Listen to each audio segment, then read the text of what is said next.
உங்கள் தொகுதி சட்டமன்ற உறுப்பினரோட செயல்பாடுகள்லாம் எப்படி இருக்குது?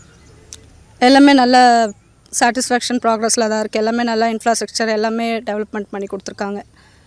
ஓகே, இப்போ வருகின்ற தேர்தலில் உங்கள் அதே சட்டமன்ற உறுப்பினருக்கு உங்களுடைய வாக்கா இல்லை மாற்று வாக்காக இருக்குமா? இல்லை, மீண்டும் அவங்களுக்கு தான் நாங்கள் ஓட்டளிப்போம்.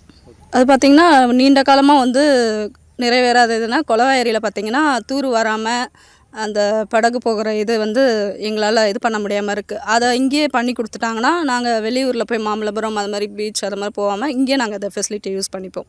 அவங்களுடைய செயல்பாடு எதுவுமே இல்லைன்னு தான் சொல்ல முடியும் எங்களால். வரலட்சுமின்றவங்க வந்து எம்எல்ஏ ஒரு கேண்டிடேட்டு லேடிஸ் இருக்காங்க. ஆனால் லேடிஸுக்கு அறிவித்த இதுக்கு முன்னால் இருந்த கவர்மெண்ட் அறிவித்த எல்லா எலிஜிபிளுமே ஸ்டாப் பண்ணிட்டாங்க. எதுவும் யாருக்குமே மக்களுக்கு கிடைக்கல. அதனால் வந்து வருகின்ற எலெக்ஷனில் அவங்களுக்கு ஓட்டு போடுறதுன்னு நாங்கள் யோசிக்கணும். நிறைய பிரச்சனை இருக்குது. ஸோ அந்த பாதாள் சக்கடை கனெக்ஷன் வந்து கொடுக்கணுன்னு எடுத்தாங்க. ஒரு தெருவுலையுமே நோண்டிட்டாங்களே தவிர அதை ஃபினிஷிங் பண்ணலை. எங்களால் 2 வீலரில் கூட போக முடியல. இதனால் நிறைய விழுந்து லேடிஸுங்களுக்கு ஆக்சிடென்ட் ஆகுது. தெருவுங்களே போக முடியல எங்களால். நிறைய விழுந்து அதை மூடி ஃபினிஷ் பண்ணலை. நோண்டுறாங்க, எடுக்கிறாங்க, அவள் தான் போயிடுறாங்க. அவங்களுடைய கணக்குக்கு அவங்க செய்யணும்னு பண்ணுறாங்களே தவிர எதுவுமே பண்ணலை. அவங்க எது வந்தாலும் மகளிர்ன்றதுனால எங்களுக்கு எந்த உதவியாக இருந்தாலும் எங்களுக்கு அட் அ டைம் உடனே ஃபோன் பண்ணாலோ எந்த பிரச்சனையாக இருந்தாலும் உடனே தீர்த்து வைப்பாங்க. எந்த பிரச்சனைக்கும் அவங்க வரமாட்டேன்னு சொல்ல மாட்டாங்க. கால் அட்டன் பண்ணி உடனே பதில் சொல்லுவாங்க. எந்த பிரச்சனைக்குமே முன்ன வந்து நிற்கிறவங்க நாங்களும் லேடிஸ்ன்றதுனால அவங்களும் எம்எல்ஏ லேடிஸாகவே இருந்தாலும் இதுக்கப்புறம் வரப்போகிற ஃப்யூச்சர்லேயும் எங்களுக்கு ரொம்ப நல்லதாக இருக்கும்னு தோணுது. அதனால் எங்களோட ஓட்டு அவங்களுக்கு தான், கண்டிப்பாக அவங்களுக்கு தான் போடுவோம். அந்த கலையரங்குன்றது இல்லாதனால நாங்கள் ரொம்ப கஷ்டப்படுறோங்க எல்லாருமே. இங்கே செங்கல்பட்டு தொகுதியில் அது ஒன்று திறந்து வச்சாங்கன்னா ரொம்ப எங்களுக்கு வந்து ஹெல்ப்ஃபுல்லாக இருக்கும். இன்னும் கொஞ்சம் பெனிஃபிட் எல்லாருக்குமே ரொம்ப கஷ்டப்படாமல் கொஞ்சம் ஈஸியாக இருக்கும் எங்களுக்கெல்லாம். அதை மட்டும் கொஞ்சம் ஜெயிச்சு வந்து செஞ்சு கொடுத்தாங்கன்னா நிறைவாக இருக்கும் எங்களுக்கு. எங்கள் சட்டமன்ற உறுப்பினர் செயல்பாடு பார்த்தா செயல்பாடு எதுவும் சொல்ல முடியாது. எந்த செயல்பாடு இல்லை, அதான் சொல்ல முடியுமே தவிர நான் பல முறை எங்கள் கிராமத்துடைய கோரிக்கை அவருக்கு சொல்லியிருக்கோம். கிராம சார்பாக பஞ்சாயத்து சார்பாக போயிட்டு பேசியிருக்கோம். ஆனால் போகிறப்ப மட்டும் சொல்கிறேன் நாங்கள் பண்ணி சொல்கிற தவிர இது வரைக்கும் என்ன பண்ண மாதிரி தெரியல. இந்த ரோடு வசதி இப்போ ரொம்ப முறை கேட்டிருக்கோம், அந்த பண்ணித்தரேன் ஆனால் பண்ணி கொடுக்கல. கிராம பட்டாவை கேட்டிருக்கான், அதுவும் இது வரைக்கும் பண்ணி கொடுக்கல. இந்த கிராமம் ரேஷன் கடை பார்த்தீங்கன்னா நம்பர் இல்லாமல் சும்மா டெம்பரே போட்டுருக்காங்க. அது கவர்மெண்ட்டு ஏதோ பருதா போட்டு போட்டிருக்காங்க, டெம்பரே போட்டு. அது எந்த நேரம்லாம் அவங்க எடுத்துகிட்டு போயிடலாம். அந்த மாதிரி நிலமை தான் இருக்குது. என்னை பொறுத்தவரைக்கும் மீண்டும் அவருக்கு சீட்டு கொடுத்து அவர் வந்தாருனாக்கா இதே நிலமை ஏற்படாமல் தவிர எங்களுக்கு எந்த அடிப்படை கிடைக்காம தெரியல. மாற்றம் தான் நல்லா இருந்தது தோணுது எங்களுக்கு. 5 ஆண்டு காலம் முடிய போகுது. அவருடைய செயல்பாடுகள்லாம் வந்து முற்றிலும் நல்லா இருக்குது. பக்கத்து கிராமத்துங்களில் கூட ஒரு ஈமச்சடங்கு உண்டான இதெல்லாம் நல்ல எல்லாத்தையுமே நல்ல மாதிரியே பண்ணியிருக்காரு. அவரு செயல்பாடு வந்து இந்த செய்யூர் சட்டமன்ற தொகுதியில் சிறப்பாக தான் இருக்குது. அவருக்கு வாய்ப்பு வழங்குறேன்னா மக்கள் முடிவு தான், இதை நம்மளுடைய முடிவு இல்லை, மக்களுடைய முடிவு தான். மீண்டும் அவருக்கு வாய்ப்பு கொடுத்தால் வரலாம், மக்கள் முடிவு எடுக்கணும் இதற்கு. எங்கள் ஊரில் அதான் பிரிட்ஜு வேணும். எங்கள் ஊரில் நீண்ட நாள் பிரச்சனை அது. பிரிட்ஜு, ரோடு, ரேஷன் கார்டு, பட்டா. இப்போ பழைய காலத்தில் ஒரு அதிமுகல ஒரு வீடு கட்டினாங்க. பழைய வீடு ரொம்ப பழையச்சுனாக்கா 20-30 வருஷம் இருக்கும். அந்த வீட்டில் தான் சில பேர் வாழ்ந்துக்கிறாங்க. இடிஞ்சு கொட்டுது. அதுக்கு எந்த தீர்வும் கிடையாது. வந்து பார்க்குறாங்க, எந்த இதுவுமே சொல்லலை. எது எங்களுக்கு இல்லைப்பா அப்படித்தான் சொல்கிறாங்களே கோசம். இதை பார்க்குறேன். நாங்களும் எம்எல்ஏ கிட்ட எத்தனையோ வாட்டி போயிட்டோம். போய் அவரு நான் பார்க்குறேன்ப்பா ஃபோன் பேசுகிறாரு. அதனால் எங்களுக்கு எந்த வசதியும் வரல. எல்லாமே நல்லா செய்கிறாங்க. இரும்புலிச்சேரியில் பாலம் இல்லாத இருந்தது. அந்த இரும்புலிச்சேரியில் பாலத்தை கட்டி கொடுத்தாங்க. மக்களுக்கு போக்குவரத்து வசதி போகிறதுக்கு வரத்துக்கு தண்ணியில் நீந்திக்கின்னு போவாங்க.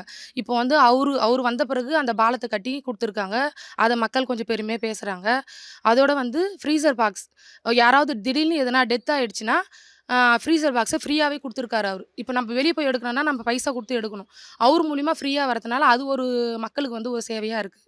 நீண்ட நாள் கோரிக்கைனா நெரும்பூரில் சுகாதார ஹாஸ்பிட்டல் இருக்குது. அதை வந்து இன்னும் கொஞ்சம் உயர்த்தணும். கொஞ்சம் பெருசாக இது பண்ணணும். அந்த ஹாஸ்பிட்டல் வந்து இப்போ ஒரு சின்ன ஒரு இந்த இது மாதிரி தான் இருக்குது. அதை வந்து பெரிய விரிவாக்கமாக விரிவு செய்யணும். சட்டமன்ற உறுப்பினருடைய செயல்பாடு வந்து நாங்கள் அறவே சரியில்லைன்னு தான் சொல்லுவோம். காரணம் ஏன் அப்படின்னா, இந்த கிராமம் இந்த கடலூர் பஞ்சாயத்துக்கு உட்பட்ட இந்த சின்ன குப்பைன்றது நாங்கள் அத்திப்பட்டி கிராமம் மாதிரி வாழ்ந்துட்டு இருக்கோம். இப்போ இந்த 4 வருஷம் முடிஞ்சு 5 வருஷம் தொடங்க போகுது. சட்டமன்ற எம்எல்ஏக்கு உட்பட்ட அந்த மேம்பாட்டு நிதியிலேருந்து ஒரு ரூபா கூட செலவு பண்ணி எங்களுக்கான எந்த மேம்பாட்டு ஒர்க்குமே செய்யலை அவர். அப்புறம் நாங்கள் ஏற்றுக்கிறது அந்த கண்டிஷன் தான் இருக்குது. இல்லை நாங்கள் என்ன எதிர்பார்க்குறோம் அப்படின்னா, இப்போ ஆளுங்கட்சி எதிர்கட்சி மாறி மாறி வருது. அதை போல் பிரதான கட்சிகளுக்கு சீட்டு கொடுத்தா எங்களுக்கான நன்மைகள் கிடைக்குமா அப்படின்னு எங்களுக்கு ஒரு பெரிய எதிர்பார்ப்பு இருக்குது. ஏன் அப்படின்னா, இவங்க வந்து அந்த கட்சியோட அணுகி போகிறாங்களா போகலையான்னு கூட தெரியல. ஆளக்கூடிய அரசிடம் எந்த நிதியுமே கொஞ்சம் கொண்டுட்டு வந்து மக்களுக்கான ஒரு நலத்திட்டங்கள் செய்யவே இல்லை இவர். மாண்புமிகு மதுராந்தகம் சட்டமன்ற உறுப்பினர், நாங்கள்லாம் அவங்கள செல்லமாக அக்கான்னு தான் கூடுவோம். நாங்கள் மட்டும் இல்லை, யங்ஸ்டர்ஸ் மட்டும் கிடையாது, எல்லாருமே அவங்கள வந்து அக்கான்னு தான் கூப்பிடுவோம். ஏன்னா கட்சி, ஜாதி, மதம் இந்த மூணுத்துக்கும் அப்பாற்பட்டது அக்காவோட பணி பயங்கர சிறப்பாக இருக்குது. இந்த மதுராந்தகம் தொகுதிக்கு நீண்ட கடைசி வரைக்கும் அவங்க தான் வந்து மதுராந்தகம் சட்டமன்ற உறுப்பினர் என்ற ஒரு பேரை அவங்களுக்கு கிடைச்சிடுச்சு. ஏன்னா மக்களோட பணி அந்த அளவுக்கு இருக்குது அவங்களுக்கு. மக்கள் பணி, மக்களுக்கான வேலைகள் செய்வது என்கிற வகையில் பார்த்தீங்கன்னா பெரிய அளவுக்கு ஒன்றும் சொல்கிறதுக்கு இல்லை. சில விஷயங்கள் சட்டமன்றத்தில் பேசியிருக்காங்க. ஆனால் தேவையான வசதிகள் மற்றது அப்படின்னும்போது அதை செஞ்சு கொடுக்கல. ஏன்னா குறிப்பாக மதுராந்தகத்தினுடைய மருத்துவமனை, இந்த மருத்துவமனை தரம் உயர்த்த வேண்டும் என்பதை இந்த பகுதி மக்கள், வெறும் விவசாயிகள் எல்லோருமே நாம் வந்து கேட்குறோம். ஆனால் அதை வந்து எதையும் பண்ணலை. அது ஒரு பெரிய ஏமாற்றமாகத்தான் நாங்கள் பார்க்குறோம்.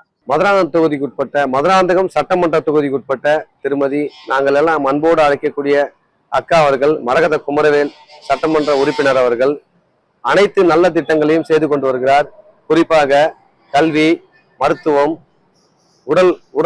உடற்பயிற்சி கூடங்கள், நூலகங்கள், எம்எல்ஏ அதாவது சட்டமன்ற உறுப்பினர் நிதியிலிருந்து செய்து கொண்டு வருகிறார். அந்த ஃபண்டிலிருந்து எடுத்து செஞ்சு கொண்டு வராங்க. குறிப்பாக வீட்டில் நடக்கக்கூடிய சுபகாரியங்கள் அனைத்திற்கும் அவர் அன்போடு, அவருக்கு அழைப்பு கொடுத்தால் அன்போடு மனமகிழ்ச்சியோடு கலந்து கொண்டு அந்த நிகழ்ச்சியில் கலந்து கொண்டு மக்களோடு மக்களாக களப்பணியில் ஈடுபட்டு கொள்வதோடு மட்டுமல்லாமல் நல்ல செயல்களை செய்து கொண்டு வருகிறார். எம்ஜிஆர் நகர் இது இரண்டுக்கும் இதுவரையும் எந்த எம்எல்ஏயும் வந்து பார்த்ததில்லை. ரோடு போட்டாங்க கமலா தெருவில், ஒரு செருப்பு இல்லாமல் நடக்க முடியாத அளவுக்கு முள் எப்படி குத்தும் அதே மாதிரி ரோடு போட்டு வைத்திருக்காரு. தயவு செஞ்சு யாராவது பார்க்க வேண்டி இருந்தால் கூட இன்னைக்கே வந்து பார்க்கலாம். கடந்த 5 ஆண்டுகால ஆட்சியில் இந்த பகுதியில், திருநீர்மலை பகுதியை பொறுத்த வரைக்கும் கோவில் குளங்கள் சீரமைக்கப்பட்டு வருகிறது. குறிப்பாக உய்யலியம்மன் கோயில்களும் முக்காலத்தம்மன் கோயிலும் பண்ணியிருக்காங்க. அதே போல் அனகாபுத்தூர் பகுதியில் பாதாள சாக்கடை திட்டங்கள்லாம் நிறைவேற்றப்பட்டிருக்கிறது. பள்ளிகள் புதிய கட்டிடங்களாக மாற்றப்பட்டுள்ளது. அதனால் மாணவர்கள் மிகப்பெரிய அளவில் பயன்பெற்று வருகிறார்கள். அதேபோல் இந்த தொகுதியை பொறுத்த வரைக்கும் பல பாலங்கள், மேம்பாலங்கள் எல்லாம் போக்குவரத்துக்கு இடையூறு இல்லாமல் மக்கள் பயன்படுற வகையில் பயன்படுத்துகிறார்கள். ஏரி தூர்வாரி இந்த அளவுக்கு வந்து ஒரு அற்புதமாக பண்ணியிருக்காங்க. எங்களுக்கு ரொம்ப ஒரு மகிழ்ச்சியான விஷயம். அதுக்கு ஆப்போசிட்லேயே பார்த்தீங்கன்னா ஒரு ரேஷன் கடை சொந்த பில்டிங்கில் கட்டியிருக்காங்க.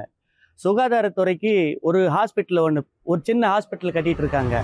இந்த அளவுக்கு வந்து இந்த பல்லாவரம் தொகுதியில் ஒரு அற்புதமாக பண்ணிட்டு இருக்காங்க. அடிப்படை தேவையை கூட பூர்த்தி செய்யாத எம்எல்ஏ தான் இப்போ இருக்கிற தற்போது பல்லாவரம் சட்டமன்ற உறுப்பினர். குடிநீர் ஒழுங்காக வருவது கிடையாது, குப்பையை சரியாக எடுப்பது கிடையாது, சாலை போட்டன்ற பேரில் தரமற்ற சாலைங்க. ஏரியாங்களில் பாதாள சாக்கடை மிகவும் ஃபெயிலியரு. 1 மணி நேரம் மழை பெஞ்சா கூட பாதாள சாக்கடை அடைப்பு ஏற்பட்டுரும். இப்பயும் பாதாள சாக்கடை எங்கேயுமே முழுமையாக செயல்படலை. அவர் திட்டத்தில் பஸ் நிலையம் அமைக்கிறன்றாரு, நிழல் கூட போடுறாரு, எல்லாமே அதில் வந்து ஊழல் சம்மந்தப்பட்டு தான் இருக்குது. அதே மாதிரி மக்களுக்கு தேவையானது செய்யாமல் அவர் விளம்பரப்படுத்திக்கிற விதமாக செய்கிறாரு. அது உண்மையாக உறுதி. மக்கள் திரும்ப அவரை வாக்களிக்க மாட்டாங்க என்பது என்னோட கருத்து. எங்களுடைய எம்எல்ஏ, சோழிங்கநல்லூர் எம்எல்ஏ அரவிந்த் ரமேஷ் அவர்கள் சிறப்பாக செயல்படுகிறார். எங்களுடைய குரலுக்கு எப்போதும் ஓடோடி வந்து பணி செய்கின்றார். எங்கள் தேவைகளை பூர்த்தி செய்கிறார். இந்த ஏரியாவில் வந்து காலேஜு, கல்லூரி மற்றும் ஸ்கூல்களை நல்லா சிறப்பாக செயல்படுறதுக்காக வருஷம் ஒரு டைம் கூட்டம் கூட்டு எல்லா தேவைகளையும் பூர்த்தி செய்கிறார். ஏழை மக்களின் கல்வி உதவிக்காக தன்னால் இயன்ற உதவியை செய்கின்றார். ஒரு எம்எல்ஏ பற்றி என்ன சொல்லணும்னா சொல்கிறதுக்கு ஒன்றுமே இல்லை. ஏன்னு கேட்டிங்கன்னா, நம்ம 8 அடுக்கு 7 பெரும்பாகத்துக்கு மட்டுமே நான் சொல்கிறேன், வேறு எதுவும் சொல்லலை. பல வருடங்களாகவே வந்து இந்த கரண்ட்டு பிரச்சனை பெரும் பிரச்சனையாகுது. இல்லாதவங்க ஒரு வயசானவங்க இருக்கிற இடத்துலையே ஒரு லைட்டு ஒரு ஃபேன் வச்சுக்கிறாங்க. அவங்களே பார்த்தீங்கன்னா 1,4 லட்சம் 1 லட்சம் 60 50. இதை நாங்கள் வந்து பல முறை எம்எல்ஏவுக்கு மனு கொடுத்துருக்கோம். இந்த மின்சாரத்துறை அதிகாரிக்கு மனு கொடுத்துருக்கோம். எது கொடுத்தோம் அவங்க வந்து இது வரைக்கும் எந்த ஒரு நடவடிக்கையும் எடுக்கலை. அதை விட பார்த்தீங்கன்னா இங்கே வந்து கழிவு நீர் தினமும் காலைல காவா மாதிரி போயிட்டே இருக்குது. இந்த 8 அடுக்கு சுற்றி எங்கே பார்த்தாலும் சுத்தம் கிடையாது. குப்பை அந்த அல்றன்ற பேரில் குப்பை அப்படியே தான் இருக்குது. ஒரு சில முன்னாடி நிற்கிற பிளாக் மட்டும் பண்ணுறாங்க. அதெல்லாம் வந்து இந்த எம்எல்ஏ வந்து எதுவுமே ஸ்டெப் எடுக்கலை. அவரை பற்றி சொல்லணும்னா நிறைய விஷயம் சொல்லலாம். அதில் வந்து குறிப்பிட்டு எங்கள் திருநங்கைங்களுக்கு நிறைய ஹெல்ப் பண்ணியிருக்காரு. நாங்கள் வந்து எந்த அவசர தேவை ஃபோனுனாலும் பண்ணால் உடனே கால் பண்ணி என்னம்மா உங்கள் பிரச்சனைன்னு சொல்லி எங்கள் தேவையை வந்து பூர்த்தி பண்ணி கொடுப்பாரு. இன்னைக்கு எங்கள் திருநங்கைங்க எல்லாம் ஐடிஐயில் ஒர்க் பண்ணுறாங்கன்னா அதுக்கு அண்ணனோட சப்போர்ட்டும் ஒரு முக்கியத்துவம். ஏன்னா நிறைய ஐடி நிறுவனங்கள் இருக்குது. திருநங்கை சமுதாயத்தை பிரித்து பார்க்கல, மக்களோட மக்களாக தான் எங்களையும் ஒரு மக்களை பார்க்குறாரு. எம்எல்ஏ பொறுத்த வரைக்கும் இப்போ சாதாரண கிளை செயலாளர் கூட ஃபோன் பண்ணால் எடுத்து பேசுவார். என்ன ஒரு கருத்து வைக்கிறோமோ உடனே செவிச்சாச்சு, என்ன வேலையோ உடனே செஞ்சு கொடுப்பாரு. இப்போ எங்களுக்கு வந்து மொத்தம் ஒரு 1800 பட்டா வாங்கி கொடுத்துருக்காரு. கலைஞர் காலத்தில் கொடுத்த பட்டாவை இப்போ ஆன்லைனில் ஏற்றி கொடுத்துருக்காரு. இப்போ அதுவே பெரிய விஷயம். இது ஒரு இபி ஆஃபீஸ் போனால் கூட அந்த பட்டா செல்லாத சொல்லியிருந்தாங்க. இப்போ ஆன்லைனில் ஏற்றி கொடுத்துட்டாரு. ஒரு குடும்பத்தை 2 பேர் தான் ஒரு வீடு, அதில் ஒரு 1.5 சென்ட்டில் இன்னொரு வீடு கட்டணும்னா தனியாக கரண்ட் கேட்டாலும் கொடுக்க மாட்டாங்க. இப்போ அண்ணன்கிட்ட ஒரு கோரிக்கை வச்சோம். அதை உடனே போய் கலெக்டர் ஆஃபீஸில் பேசி உடனே டிஆர்கிட்ட ஆர்டிஓக்கிட்ட எல்லார்ட்டையும் பேசி உடனே அந்த பட்டாவை ஏற்றி கம்ப்யூட்டரில் கொடுத்துட்டாரு. அவர் 2 முறை எம்எல்ஏவாக இருந்திருக்கிறார்.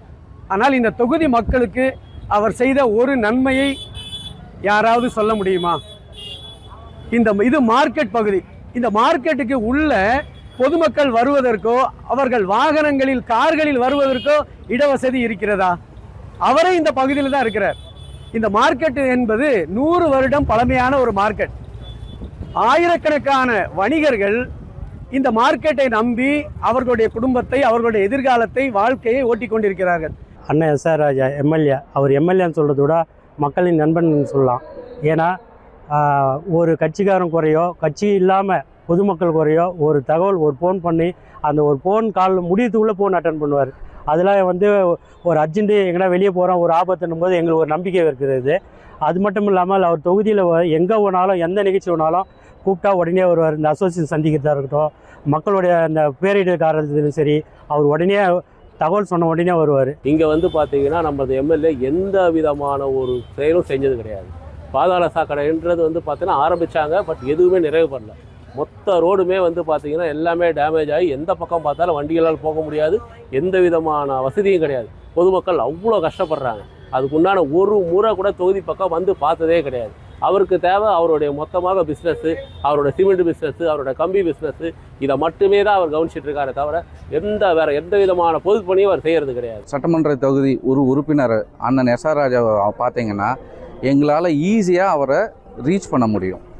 எந்த நேரத்துலையும் மக்கள் குறை தீர்ப்பு முகாம் அவருடைய சட்டமன்ற அலுவலகத்தில் எந்நேரம் பண்ணாலும் அவரை போய் மீட் பண்ண முடியும். இதுக்கடுத்து எங்களுடைய கோரிக்கைகள் என்ன விதமான ஒரு பொதுமக்கள் சார்பாக நாங்கள் கொடுத்தாலுமே எங்களுக்கு அதுக்கு உடனுக்குடனான ஒரு ரிசல்ட்டை அண்ணன் மூலியமாக மட்டுமே எங்களுக்கால கிடைக்க முடியுது. அவர் காலத்திலே போடப்பட்ட அந்த பாதாள சாக்கடை இன்றும் பொதுமக்களுக்கு இடையூறாக தான் இருக்கின்றது. இது மட்டுமல்ல, அவர் அதன் பிறகு 2 முறை சட்டமன்ற உறுப்பினராக வந்திருக்காரு. சட்டமன்ற உறுப்பினராக வாக்கு சேகரிக்க வரும்பொழுது மட்டும் அவர் முகத்தை பார்த்திருக்கின்றோம். அதன் பிறகு அவர் முகத்தை பார்ப்பதற்கு பொதுமக்களுக்கு வாய்ப்பில்லை. இந்த சட்டமன்ற உறுப்பினர் வந்து எஸ்எஸ் பாலாஜி. அவர் வந்ததுக்கப்புறம் பார்த்திங்கன்னா 5 வருஷமாக 2-3 இதுலாம் பஸ் ஸ்டாண்டு வந்திருக்கீங்க. அதுக்கு அடுத்தது நிறைய பணிகள்லாம் பண்ணியிருக்காரு. பட் இன்னமும் பண்ணாது நிறைய இருக்குது. என்னென்னா டூரிஸ்ட்டுக்கு இந்த கடலில் எல்லாம் அங்கே எந்த ஒரு எக்யூப்மெண்ட்ஸும் எடுத்துகிட்டு வந்து வைக்கலை. ஃபுட்னும் அந்த இடத்துல நிறைய அலைங்களில் டூரிஸ்ட் அடிச்சுட்டு போகிறாங்க. நிறைய வாரம் நடக்குது. அப்போ நடக்க சொல்ல பார்த்திங்கன்னா அதுக்கேற்ற எந்த ஒரு ஃபெசிலிட்டியும் கொண்டு வரல இன்னும் தமிழக அரசாங்கம். இங்கே பார்த்திங்கன்னா பஸ் ஸ்டாண்ட்லாம் வந்து ஏற்கனவே சின்னதாக இருந்துச்சு. முதல்ல வந்து இங்கே இப்போ மாற்றி இவர் வந்து எஸ்எஸ் பாலாஜி தான் வந்து இது பண்ணி வச்சாங்க. பாலாஜியை பற்றி கேட்டிங்கன்னாக்கா அவர் எம்எல்ஏ முன்னாடி கேன்வாசிங் வந்தப்போ பார்த்தது. இத்தனையும் மாமல்லபுரம் வந்து உலக புகழ்பெற்ற சுற்றுலா தலம் தான். நிகழ்ச்சிகள் எப்பனா வரும்போது தான் பாக்குற மாதிரி இருக்கு. மக்கள் குறைது இருக்கவோ இல்ல மாமல்லபுரம் பாத்தீங்கன்னாக்கா அவருக்கு எத்தனை வார்டு இருக்குது எத்தனை பூத் இருக்குன்னு கூட தெரியுமான்றது எனக்கு தெரியல. மாமல்லபுரம் வந்து உலக பிரசித்தி பெற்ற சுற்றுலா தலம். இங்க வந்து முன்னாடி எல்லாம் வந்து வருஷத்துல 2 நாள் காணும் பொங்கல் அன்னைக்கும் நியூ இயர் அன்னைக்கும் தான் கூட்டம் இருக்கும். இப்போ எவ்ரி வீக்கெண்டு சாட்டர்டே சண்டேனாலே கட்டுக்கடங்காத கூட்டம் இருக்கு. மாமல்லபுரத்துக்கு டெவலப் பண்றதுக்கான வழியே இல்லை. பார்க்கிங் இல்லாம போதுமான குடிநீர் வசதி, அடிப்படை வசதிகள் எதுவுமே இல்லாம மக்கள் ரொம்ப கஷ்டப்படுற மாதிரி தான் இருக்கு. அதுல வந்து யாருமே வந்து ஃபோக்கஸ் பண்ற மாதிரியே இல்லை. எங்களுடைய திருப்பூர் தொகுதி சட்டமன்ற உறுப்பினர் மிஸ்டர் SS பாலாஜி அவர்கள் மிக சிறப்பாகவும் செயல்பட்டு கொண்டு இருக்கார். கிராமங்கள் தோறும் வந்து பார்த்துட்டு போறார். ஏதாவது பிரச்சனைன்னு கொண்டு போனா அதுக்குரிய தீர்வுகளை சட்டமன்றத்திலையும் பேசுறாரு. நம்ம கையிலையும் மக்கள் மத்தியிலையும் கூப்பிட்டு சொல்றாரு, இது மாதிரி நான் பேசியிருக்கேன், அந்த மாதிரி கிடைச்சிரும் அப்படின்றாரு. குறிப்பா இப்போ ஒரு நிறைய விஷயங்கள் வந்து இங்க பண்ணியிருக்காரு. நம்ம தமிழ்நாடு சட்டமன்றத்தில் பேசி மாமல்லபுரத்தில் ரொம்ப காலமா இல்லாம இருந்த பஸ் நிலையம், பஸ் ஸ்டாண்ட், பஸ் டெப்போ வந்து கொண்டு வந்திருக்காரு.